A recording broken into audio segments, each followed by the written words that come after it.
नमस्कार, सत श्री अकाल, आदाब। मेरा नाम मनदीप पुनिया है और आप सुन रहे हैं पंजाबी रेडियो यूएस से। मैं एक बार फिर हाजिर हूं नए बुलेटिन के साथ और शुरुआत करते हैं आज की मुख्य खबरों से।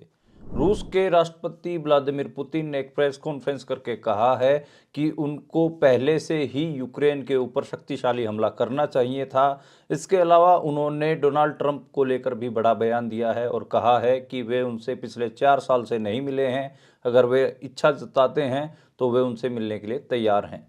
बाबा साहब भीमराव अंबेडकर को लेकर अमित शाह द्वारा दिए गए इंडियन पार्लियामेंट में बयान पर अब भारत में सियासत तेज होती नजर आ रही है। लोकसभा के सेशन को स्थगित कर दिया गया है क्योंकि विपक्ष और सत्ता पक्ष दोनों एक दूसरे के खिलाफ प्रदर्शन कर रहे हैं। इसके अलावा राहुल गांधी के खिलाफ बीजेपी के सांसदों ने धक्का मुक्की की एफआईआर भी दर्ज करवाई है। हरियाणा के पूर्व मुख्यमंत्री और इंडियन नेशनल लोकदल के राष्ट्रीय अध्यक्ष ओम प्रकाश चौटाला का आज 89 साल की उम्र में निधन हो गया है। उनके निधन पर हरियाणा में 3 दिन का राजकीय शोक रहेगा और कल उनका अंतिम संस्कार तेजा फार्म में किया जाएगा। राजस्थान के जयपुर अजमेर हाईवे के ऊपर 2 टैंकरों में आपसी टक्कर के कारण लगी आग से 11 लोगों की मौत हो गई है और 35 लोग झुलसकर घायल हो गए हैं। घायलों को जयपुर अस्पताल में भर्ती करवाया गया है। आग बहुत भीषण थी जिसके कारण पास में एक पेट्रोल पंप भी आग की चपेट में आ गया और आसपास के तकरीबन 40 व्हीकल जलकर राख हो गए हैं। खनौरी बॉर्डर पर भूख हड़ताल पर बैठे जगजीत सिंह डल्लेवाल को आज पूरे 25 दिन हो गए हैं। सुप्रीम कोर्ट ने आज सुनवाई करते हुए कहा कि पंजाब सरकार उनके लिए एक अस्थायी अस्पताल क्यों नहीं बनवा रही है। उनके स्वास्थ्य की जिम्मेदारी पंजाब सरकार की है।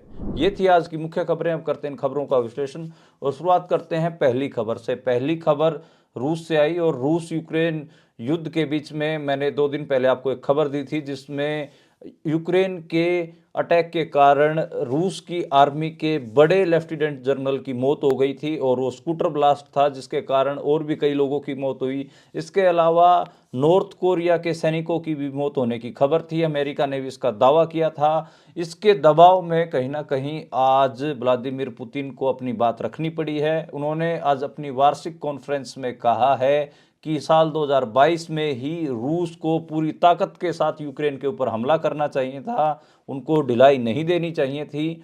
इसके अलावा उनसे सीरिया को लेकर भी आज सवाल पूछा गया। उन्होंने कहा कि सीरिया में जो तख्ता पलट हुआ है वह रूस की हार नहीं है। सीरिया में लगातार बहुत सारे राजनीतिक घटनाक्रम चल रहे थे, उसमें इजराइल, उसमें अमेरिका, सब लोग लगे हुए थे, तो वो रूस की हार नहीं है। पिछले 5 साल से ही लगातार सीरिया में बहुत कुछ चल रहा था। हालांकि जो सीरिया के पहले के जो राष्ट्रपति हैं जो कि असद, जो कि भागकर जब तख्ता पलट हुआ है तो वो भागकर रूस में ही पनाह लिए हुए हैं और लोग, जियोपॉलिटिक्स के लोग, इसको रूस की डिफीट ही करार दे रहे हैं। इसके अलावा उनसे डोनाल्ड ट्रंप को लेकर भी सवाल पूछा गया। व्लादिमीर पुतिन ने कहा कि वे डोनाल्ड ट्रंप से पिछले 4 साल से नहीं मिले हैं। अगर डोनाल्ड ट्रंप कहेंगे तो उनसे जरूर मिलेंगे। अगली खबर की ओर बढ़ते हैं और अगली खबर आज इंडियन पार्लियामेंट से आई। इंडियन पार्लियामेंट के लोअर हाउस लोकसभा को आज स्थगित कर दिया गया है। स्पीकर ओम बिरला ने कहा कि उन्होंने संसद के बाहर प्रोटेस्ट करने से मना किया था, लेकिन विपक्ष और सत्ता पक्ष दोनों ही एक दूसरे के खिलाफ आंदोलन कर रहे हैं जिसके कारण उनको अस्थायी समय के लिए यानी कि अनिश्चित काल के लिए इंडियन पार्लियामेंट को स्थगित करना पड़ा है। यानी कि अब पता नहीं कि आगे कब इंडियन पार्लियामेंट दोबारा चलेगी। मामला क्या है? मामला है अमित शाह का पार्लियामेंट में दिया गया एक भाषण। बाबा साहब भीमराव अंबेडकर को लेकर अमित शाह ने एक भाषण दिया। उन्होंने अपने भाषण में कहा कि आजकल भीमराव अंबेडकर का नाम लेना फैशन हो गया है। इतनी बार अगर भगवान का नाम लिया जाता तो भगवान उनको प्राप्त हो जाते। यानी कि वो विपक्ष के ऊपर तंज कस रहे थे क्योंकि विपक्ष लगातार भीमराव अंबेडकर को कोट करता रहता है। तो उसको लेकर फिर विपक्ष ने अमित शाह को घेरना शुरू कर दिया और कहा कि ये बाबा साहब भीमराव अंबेडकर का अपमान है। विपक्ष ने पहले उसके खिलाफ प्रदर्शन भी किया लोकसभा में। उसके बाद सत्ता पक्ष ने राहुल गांधी और जो इंडिया अलायंस है उसके खिलाफ प्रदर्शन किया। उस प्रदर्शन में दोनों आमने सामने हो गए और धक्का मुक्की की स्थिति भी बनी जिसमें बीजेपी के एक एमपी सारंगी, प्रताप सारंगी, उनको सर पे थोड़ी सी चोट लगी, लेकिन उस चोट का ड्रामा इतना बड़ा बनाया गया कि उनको अस्पताल में भर्ती करवा दिया गया, आईसीयू में भर्ती करवा दिया गया। पहले उनके छोटा सा बैंडेज लगा हुआ था, उसके बाद तो उनको पूरा बड़ा पट्टी बांध दिया गया सर के ऊपर और उनको ऐसे दिखाया गया कि उनको बहुत गंभीर चोट लगी है। तो एक पूरा ड्रामा क्रिएट कर दिया गया उस पूरे घटनाक्रम के इर्द गिर्द। और उसके बाद राहुल गांधी के ऊपर एफआईआर भी दर्ज करवा दी गई। हालांकि कांग्रेस पार्टी ने राहुल गांधी पर दर्ज करवाई गई एफआईआर को अपोज किया है। प्रताप सारंगी को जब अस्पताल ले जाया जाने लगा तो उन्होंने कहा कि मुझे राहुल गांधी ने धक्का मारा, इसके कारण मैं सीढ़ियों पे गिर गया और उन्होंने मेरा सर फोड़ दिया है। और जब प्रताप सारंगी को अस्पताल में ले जाया गया, उनको लेटा दिया गया, झूठी सी एक पट्टी बांध दी गई। उसके बाद बड़े बड़े बीजेपी के मंत्री वहां पर पहुंचे, उसमें विपुल गोयल हों, उसमें अगर हम बात करें राजनाथ सिंह हो, सब उनका हालचाल जानने पहुंचे वहां पर। तो एक सटल सा ड्रामा लग रहा था और पीछे डॉक्टर जो उनकी देखरेख कर रहे थे वो उस ड्रामे को देखकर हंस भी रहे थे। वो विजुअल काफ़ी रोचक हैं। आप भी देखिए, आपको लगेगा कि भारत की जो इंडियन पार्लियामेंट है उसमें कितना बड़ा ड्रामा पिछले 2-3 दिन से चल रहा था। अब राहुल गांधी के ऊपर बीजेपी के अनुराग ठाकुर ने एफआईआर दर्ज करवाई है। उन्होंने अपने सोशल मीडिया पर कहा है कि हम भी विपक्ष में रहे हैं, हम भी प्रदर्शन करते रहे हैं, लेकिन सभ्य तरीके से। कांग्रेस ने जो किया है वह उनकी सोच पर सवाल खड़े करता है। राहुल गांधी ने जो किया है उस पर कांग्रेस भी शर्मिंदा है, लेकिन माफ़ी मांगने को तैयार नहीं है। आपको बता दें कि राहुल गांधी के खिलाफ धारा 109, 115, 125, 131 और 351 के तहत एफआईआर दर्ज करवाई गई है और पार्लियामेंट स्ट्रीट पुलिस थाने में उनके खिलाफ ये एफआईआर दर्ज हुई है, जिसमें जो राहुल गांधी के खिलाफ जो एफआईआर दर्ज हुई है उसको लेकर कांग्रेस पार्टी का साफ कहना है कि वे पीछे हटने वाले नहीं हैं। और इसके अलावा जहां पर घटनाक्रम पूरा घटा है वहां के सीसीटीवी फुटेज को सील कर दिया गया है और कांग्रेस ने भी इसकी मांग की है कि उसको अभी तक किया नहीं गया है। कांग्रेस ने इसकी मांग की है कि राहुल गांधी तो वहाँ पे मौजूद ही नहीं थी, मौजूद ही नहीं थे जहाँ पे प्रताप सारंगी गिरे हैं। तो कांग्रेस ने कहा है कि वहाँ के सीसीटीवी फुटेज को सील कर दिया जाए और लोगों को भी दिखाया जाए कि मामला क्या है। और आपको मैंने विवाद सारा बता ही दिया कि मामला कहाँ से चला। मामला चला जो अमित शाह की एक स्पीच है जिसमें उन्होंने तथाकथित तौर पर कांग्रेस के आरोप हैं कि उन्होंने भीमराव अंबेडकर, बाबा साहब भीमराव अंबेडकर का अपमान किया था और कांग्रेस उसको इशू बनाने की कोशिश कर रही थी। अगली खबर की ओर बढ़ते हैं और अगली खबर हरियाणा से आई। हरियाणा के पूर्व मुख्यमंत्री ओम प्रकाश चौटाला का आज निधन हो गया है और वे 89 साल के थे। मेदांता में आज उन्होंने अपनी अंतिम सांस ली है। मेदांता अस्पताल गुड़गांव में वो भर्ती थे और उनके निधन के ऊपर हरियाणा सरकार ने 3 दिन का राजकीय शोक रखा है और 3 दिन तक हरियाणा राजकीय शोक में रहेगा। वो 7 बार के विधायक थे, 5 बार वो हरियाणा के मुख्यमंत्री बने। साल 1935 में उनका जन्म हुआ चौटाला गांव में, सिरसा का चौटाला गांव। चौधरी देवीलाल के वो सबसे बड़े बेटे थे और लगातार पॉलिटिक्स में सक्रिय रहे। ये उनका एक मोटा मोटा शुरुआती जीवन परिचय है, लेकिन उनका अगर हम पॉलिटिकल जीवन परिचय की बात करें तो उनका जो पहला चुनाव था वह उन्होंने साल 1968 में लड़ा और वो पहला चुनाव अपना हार गए थे। हालांकि वो चुनाव धोखाधड़ी से उनके सामने वाले कैंडिडेट ने जीता था। जब वो कोर्ट गए तो हाई कोर्ट ने उस चुनाव को रद्द कर दिया गया और 1970 में दोबारा से बाय इलेक्शन हुआ। बाय इलेक्शन में एक बार फिर ओम प्रकाश चौटाला जनता दल के टिकट पे चुनाव लड़े और फिर वो विधायक जीत गए। यानी कि 1968 में चुनाव लड़ा तो धोखाधड़ी से उनको हरा दिया गया, लेकिन हाई कोर्ट पहुंच गए जब ये प्रूव हुआ कोर्ट में कि वो धोखाधड़ी हुई उनके साथ, तो 1970 में दोबारा चुनाव हुआ और उस बाय इलेक्शन में ओम प्रकाश चौटाला जीते हुए साबित हुए। उसके अलावा 1987 की बात है जब लोकदल को हरियाणा में 90 सीटों में से 60 सीटों पर जीत मिली। उस समय जो ओम प्रकाश चौटाला है उनको सीएम बनाया गया और सीएम तो बने थे चौधरी देवीलाल, लेकिन उनको केंद्र में मंत्री बना दिया गया। फिर ओम प्रकाश चौटाला को हरियाणा में मुख्यमंत्री बनाया गया और 171 दिन तक वो हरियाणा में मुख्यमंत्री रहे और पहली बार वो मुख्यमंत्री उस समय बने थे। उसके बाद दूसरी बार तो जो मोटा मोटा उनका कार्यकाल रहा, जो पहली बार जब सीएम बने थे 2 दिसंबर 1989 को उन्होंने पहली बार शपथ ली हरियाणा के मुख्यमंत्री के तौर पर। तब वे राज्यसभा के सांसद थे। फिर बाय इलेक्शन हुए, बाय इलेक्शंस में उनको महम सीट से चुनाव लड़वाया गया और 27 फरवरी 1990 में वो महम कांड हुआ जिसको पूरे भारत इंडियन पॉलिटिक्स है वो याद करती है। उस महम कांड में वायलेंस हुआ और उनके बेटे के ऊपर बूथ कैप्चरिंग का आरोप लगा, गोली भी चली और उसमें कहीं ना कहीं जो हिंसा हुई उसके कारण पूरे देश में थू-थू भी हुई और वो चुनाव रद्द करवा दिया गया। और तो उन तकरीबन वो 171 दिन के लिए सीएम रहे पहली बार और 5 महीने बाद उनको इस्तीफा देना पड़ा था, क्योंकि आप सबको पता है कि महम कांड ऐसा था कि जो नेशनल रिपोर्टर्स थे, जो जर्नलिस्ट थे, उनकी भी पिटाई वहाँ पर हुई थी, बड़े बड़े नामों की पिटाई हुई थी।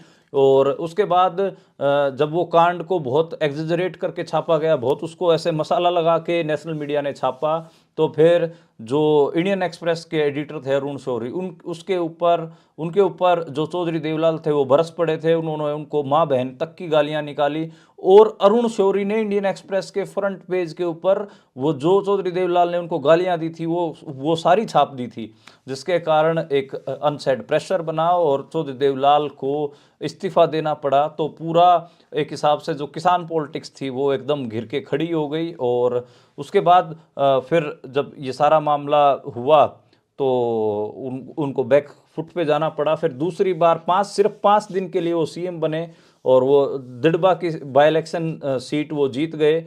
और लेकिन महम जो कांड था वो ठंडा नहीं हुआ था और वीपी सिंह भी चाहते थे कि चौटाला पर केस चलता रहे और दोबारा सीएम ना बने। इसके कारण उनको 5 दिन बाद ही मजबूरन पद छोड़ना पड़ा और दोबारा मास्टर हुकम सिंह फोगाट को सीएम बनाया गया। लेकिन फिर तीसरी बार एक बार फिर उनको कुछ दिन बाद मुख्यमंत्री बनाया गया, लेकिन तब वो सिर्फ 15 दिनों के लिए मुख्यमंत्री बन पाए, क्योंकि वीपी सिंह की सरकार गिर गई थी। और भाजपा ने कहीं ना कहीं जब उनको भाजपा को राम मंदिर यात्रा निकालने से रोका गया 1990 के दौर में, तो उन्होंने अपना समर्थन वापस ले लिया और उससे हरियाणा में भी जनता पार्टी की सरकार गिर गई थी और वो फिर एक बार मुख्यमंत्री पद से हट गए थे। उसके बाद फिर आप सबको पता है कि जो पूरा टाइम पीरियड रहा 1991 से 1996 तक का वो कांग्रेस का रहा, भजनलाल सीएम रहे। 96 में हरियाणा विकास पार्टी चौधरी बंसीलाल सीएम बने अपनी पार्टी से, हवीपा कहा जाता था, बीजेपी की मदद से 1999 तक रहे और 3 साल वो सरकार चली। 1999 में फिर एक बार चौथी बार जो ओम प्रकाश चौटाला हैं वो दोबारा से सीएम बने और वो सरकार भी कम दिन चली। और उसके बाद फिर सन 2000 में वो वहाँ पर दोबारा से हरियाणा में आप सबको पता है कि इलेक्शन हुए और जब सन 2000 में इलेक्शन हुए तो वो फुल फ्लैज उनको मेजोरिटी मिली और कहीं ना कहीं वो दोबारा सरकार में आए और तब उनका कार्यकाल साल 2005 तक पूरे 5 साल वो मुख्यमंत्री रहे। 47 सीटें उन्होंने जीती थी, लेकिन उन्होंने जो वायदे किए थे बिजली फ्री, किसानों को बिजली फ्री कर देने के, बिजली बिल माफ़ कर देने के, वो उन्होंने वायदे पूरे नहीं किए। और साल 2002 में किसान आंदोलन हरियाणा में उठा। जींद के कंडेला में 7 किसानों की मौत हुई और उनके ऊपर आरोप लगे कि उन्होंने पुलिस को कहकर किसानों के ऊपर गोलियां चलवाई। और फिर साल 2005 में वो सत्ता से बाहर हो गए, सिर्फ 9 सीटों पे सिमट गए। 47 सीटों से सीधे 9 सीटों पे ओम प्रकाश चौटाला आ गए। लेकिन फुल फ्लैज अगर ओम प्रकाश चौटाला का कार्यकाल रहा तो वो साल 2000 से लेकर 2005 का रहा। और फिर 9 किसानों की मौत के कारण कहीं ना कहीं उनको सत्ता से बाहर होना पड़ा। और साल 2005 के बाद इंडियन नेशनल लोक दल पार्टी कभी भी हरियाणा में सरकार नहीं बना सकी। आज हम जब बात करें तो दिसंबर 2024 है, तकरीबन 20 साल मैं कहूँगा कि पूरे हो चुके हैं और इंडियन नेशनल लोक दल बाहर है। साल 2018 में इंडियन नेशनल लोक दल पार्टी टूट भी गई। और उसके अलावा ओम प्रकाश चौटाला के जीवन में जो सबसे बड़ा घटनाक्रम होता है वो साल 2012 में होता है। साल 2012 के अंदर कहीं ना कहीं उनको जेबीटी घोटाले मामले में 10 साल की कैद होती है। साल 2021 में वो कैद से बाहर आते हैं और उसके अलावा उन्होंने 10वीं और 12वीं के इम्तिहान भी जेल में दिए, वो भी काफ़ी चर्चित रहा। और उनका जो जीवटता थी, 10 साल जेल में भी रहे, वो लगातार एक हिसाब से जिंदा दिल्ली से रहे और बाहर निकले तो वो एकदम उन्होंने दिखाया कि वो 10 साल की जेल से टूटे नहीं हैं। इसके अलावा जो उनकी पत्नी धर्मपत्नी थी प्रेमलता जी, उनकी जो डेथ है वो साल 2019 में हो गई थी और 2018 में उनकी पार्टी टूटी। उनके जो पोते थे दुष्यंत चौटाला, उन्होंने अपने चाचा अभय चौटाला से लड़ाई कर ली, क्योंकि आपको पता है कि ओम प्रकाश चौटाला के साथ उनके बड़े बेटे अजय चौटाला को भी कैद हुई थी। तो अजय चौटाला की विरासत उनके बेटे दुष्यंत चौटाला संभाल रहे थे। वहीं ओम प्रकाश चौटाला के दूसरे बेटे यानी कि छोटे बेटे Abhay Chautala Indian National Lokdal party को चला रहे थे। तो चाचा और भतीजे की नहीं बनी और भतीजे ने जननायक जनता पार्टी बनाई।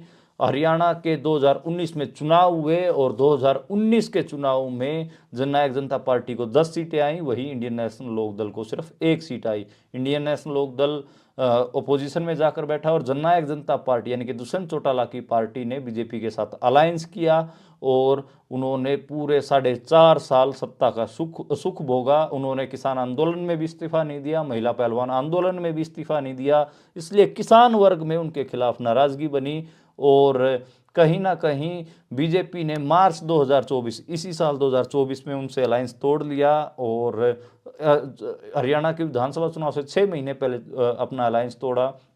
उसके बाद विधानसभा चुनाव हुए तो जेजेपी को दुष्यंत चौटाला को जीरो सीटें आई और इंडियन नेशनल लोकदल को 2 सीटें आई, यानी कि 1 से बढ़कर 2 हो गई। लेकिन इंडियन नेशनल लोकदल पार्टी की जो या लोकदल कहें, लोकदल धड़े की जो एक हिसाब से राजनीति है वो हरियाणा में कमज़ोर हुई और अब जो ओम प्रकाश चौटाला है वो 7 बार के विधायक रहे, लेकिन अब की बार वो इलेक्शंस में एक्टिवली पार्टिसिपेट नहीं कर पाए, सिर्फ हाथ हिलाने तक रहे, थोड़ा बहुत उस पीछे दी उन्होंने और अब वो भी हार गए। ओम प्रकाश चौटाला के जीवन को अगर देखें तो उसमें कई नेगेटिव बातें तो नेशनल मीडिया से आपको पता चली ही कि आय से अधिक संपत्ति उनके पास थी, जेबीटी घोटाले में जेल हुई। इसके अलावा घड़ियों का जो मामला था कि वो इंपोर्टेड घड़ियां लेकर आए और एयरपोर्ट पे पकड़े गए, ये सब आपने सुना होगा।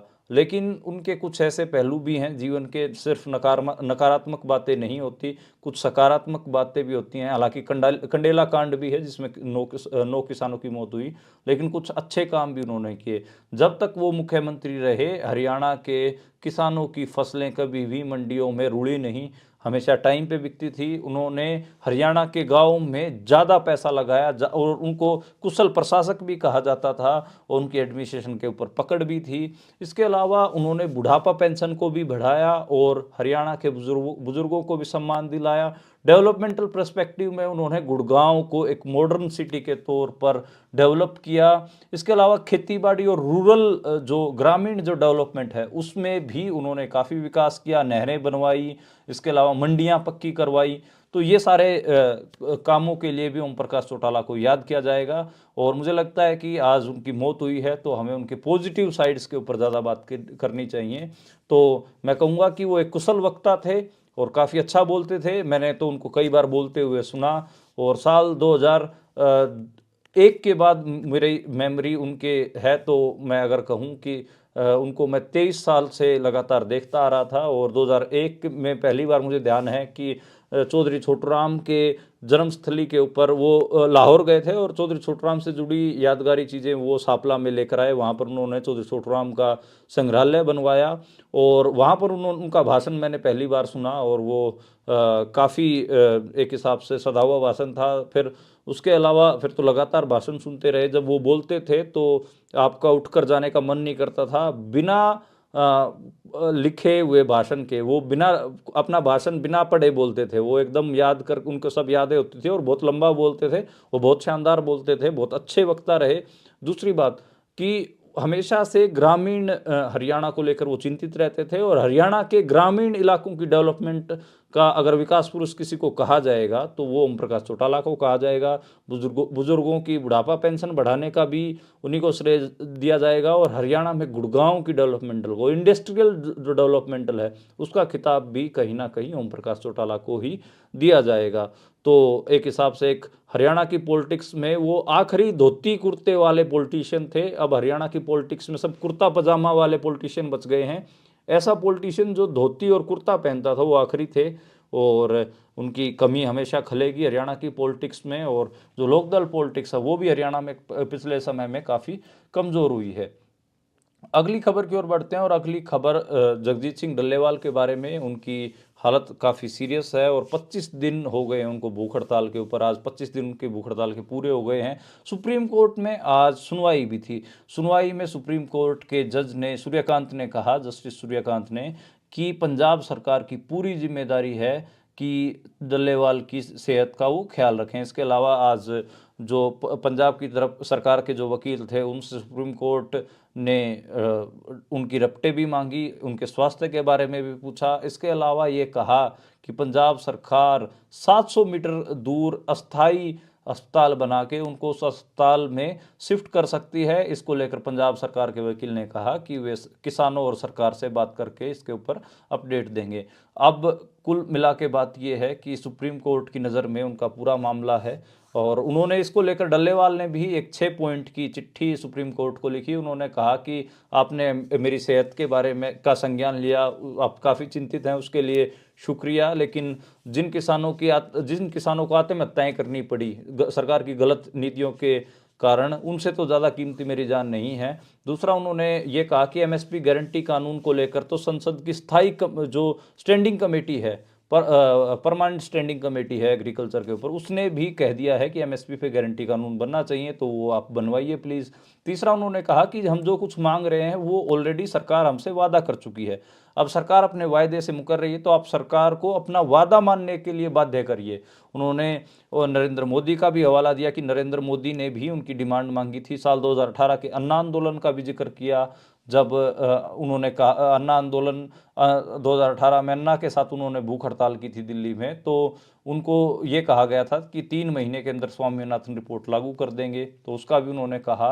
और उन्होंने साल 2020-21 के 378 दिन चले दिल्ली के ऐतिहासिक आंदोलन का भी जिक्र किया, जिसमें केंद्रीय कृषि मंत्रालय ने भी एमएसपी सुनिश्चित करने का वायदा किया था, लेकिन वो आज तक पूरा नहीं हुआ। तो ये 6 पॉइंट उन्होंने सुप्रीम कोर्ट को अपनी चिट्ठी में लिखे हैं। मुझे लगता है कि आप सबको भी क्लियर हो गया होगा कि वो कितनी क्लैरिटी से अपनी बात रख रहे हैं। और 25 दिन से वो भूख हड़ताल पर हैं, उनको साइलेंट हार्ट अटैक का खतरा भी है, 13 किलो वजन कम हो गया है। कल आप सबको पता है कि वो 10 मिनट के लिए बेहोश भी हो गए थे, उनका बीपी बिल्कुल लो हो गया था और फिर वहाँ पर डॉक्टरी मदद के बाद वो दोबारा से थोड़े से ठीक हुए हैं। और अब मुझे लगता है कि कहीं ना कहीं सरकार को उनकी फ़िक्र होनी चाहिए और जो वो मांग कर रहे हैं वो कोई नाजायज़ मांगे नहीं है। खुद सरकार भी मान चुकी है कि वो जायज़ मांगे हैं। पार्लियामेंट की स्टैंडिंग कमेटी ने भी मान लिया है कि एमएसपी गारंटी कानून बनना चाहिए। तो मुझे लगता है कि सरकार उनकी डिमांड्स को पूरा करके उनका मरण व्रत तुड़वाए। उनकी जान वाकई में बहुत ज़्यादा कीमती है। आज के लिए इतना ही। कल दोबारा मुलाकात होगी नई खबरों के साथ, नए बुलेटिन के साथ। आप देखते और सुनते